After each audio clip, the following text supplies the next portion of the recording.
Come on. No, no, no. Knock it off. There's nothing there. What's up is down, what's left is right. Chasing stars and holding you.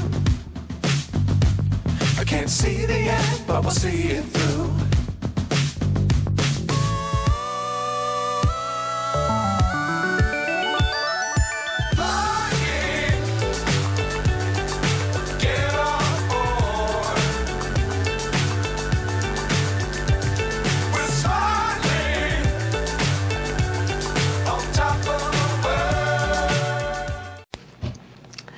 Well, hello. Welcome back to another version of Schooling Oreo. Well, we're not showing right now. We've got a couple months off for the summer. So now we're schooling and we're advancing his education. So these are some clips you're going to see from his first ride back at home. As a reminder, he'd been at boot camp for about a month with my trainer because he was a total jerk. Complete meltdown at the May show where he was bucking and, you know, all doing toddler stuff. He's kind of in that teenagey toddler phase as a 5-year-old. So these are all the things that most people don't show. You know, I keep it real around here. I'm an amateur adult rider. And this is my horse, Oreo. And sometimes we have to work a little harder. It doesn't come natural. It doesn't come easy. They don't come out of the box as a 5-star horse. You got to develop them. So let's get into it. So this first clip is some cantering work that we were doing. Now, bear in mind, you're not seeing the whole training session. This was from Saturday. He had a bit of a meltdown at the beginning because the neighbor's goats were at the back of the property behind the arena. And as I said, he hasn't ridden here at home in about 6 weeks. We had a lesson on Thursday. He was good, but he was at my trainer's, and you know, everything was fine there because he's been there for a month. So the second clip is some of the work, a follow-up on some of the work that we were doing on Thursday, which was the walk canter. Now that's a second level movement. We're starting to introduce some of the second level movements now. He already has some of the lateral work we've already been working on for a while. But now we're starting to really focus on the canter, getting the canter back in a better rhythm. We do both reins. He's a little bit better on his right rein than he is on his left, and that would be the right lead, the right leg coming forward in the front, as opposed to the left lead, which is the left leg coming forward in the front. But he was doing really good. As I said, he'd already had a meltdown. I'd already had to get off and do some groundwork, and then we had to revisit the riding, which was fine. And then he had a second meltdown. So I had to get off again, and this is from the second meltdown. And this kind of gives you an idea of what was going on with him when he had his meltdown. I couldn't get anywhere with him under saddle. That's why I had to go back to the ground. And you can see he just lost it, just because. Now this is an evasion. It's not that he's terrified, even though it looks like he's terrified.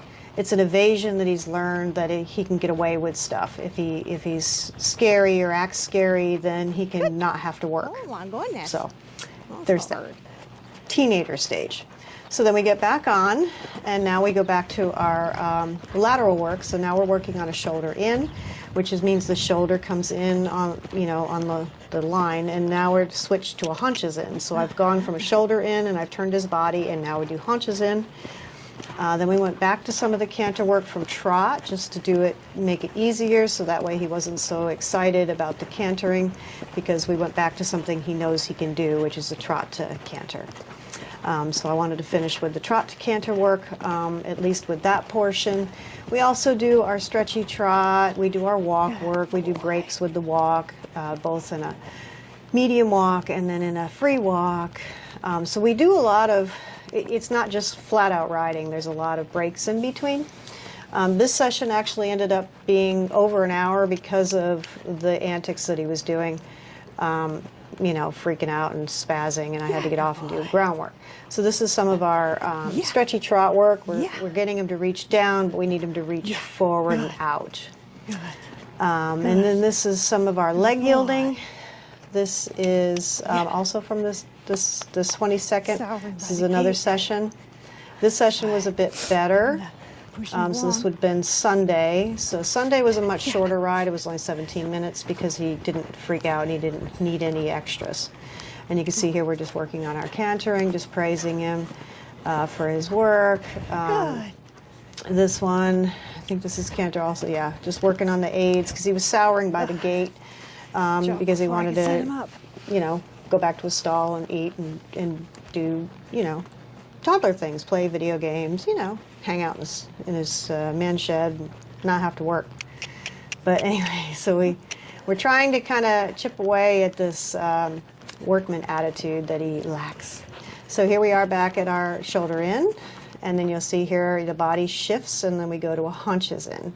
So I've been working with this shoulder in, haunches in, shoulder in, haunches in, just really moving his body and getting him more supple and free in his body. And I have to do some more, and then we're just doing a change of rein there. This is from my lesson yesterday. So he had 2 days off, and then because it's been hot. And then this is some work I was doing with my trainer. Basically getting him to halt, stay connected, because I'm noticing that I've got connection issues. He's not as stable in the connection, and he's a bit more against me, and he's behind the legs. So he's not carrying me forward. I'm having to create the energy, which is not what you're supposed to do. He should be creating the energy himself. So we were working on some of the cantering work. He was having me, if he started to like running, if he was just sort of getting quicker in the tempo than I wanted, to just sort of slow my seat. Here he was spooking at the Kubota. He was there for a month. That's not something that should be frightening him, but anyway, it was an evasion. So then we just continued to keep moving him forward. Of course, obviously he was much stronger in the connection because he was wanting to spook, and I had to hold him in frame and then make him work through it and keep him going forward, because he's much safer if he's going forward rather than running backwards or trying to rear or do stupid stuff. So we were working on some of that, and then what we did was we took a break. This was after the break, I believe. We took a break and we just walked, and he wanted to see if he'd start his antics again after thinking he was done and then going back to actual work again, and he actually worked and he was fine. So that was really good. If you're new here, please make sure you hit the like button and the subscribe so you don't miss any of our content. We do a bunch of shorts that are pretty silly and funny. Stuff happens on the farm all the time, so I just share that stuff. And then we've got our training content with the horses and shows. We will be showing in the championships in September. So if you like what you see, please make sure you subscribe. It doesn't cost you anything, and it helps the channel. Thanks.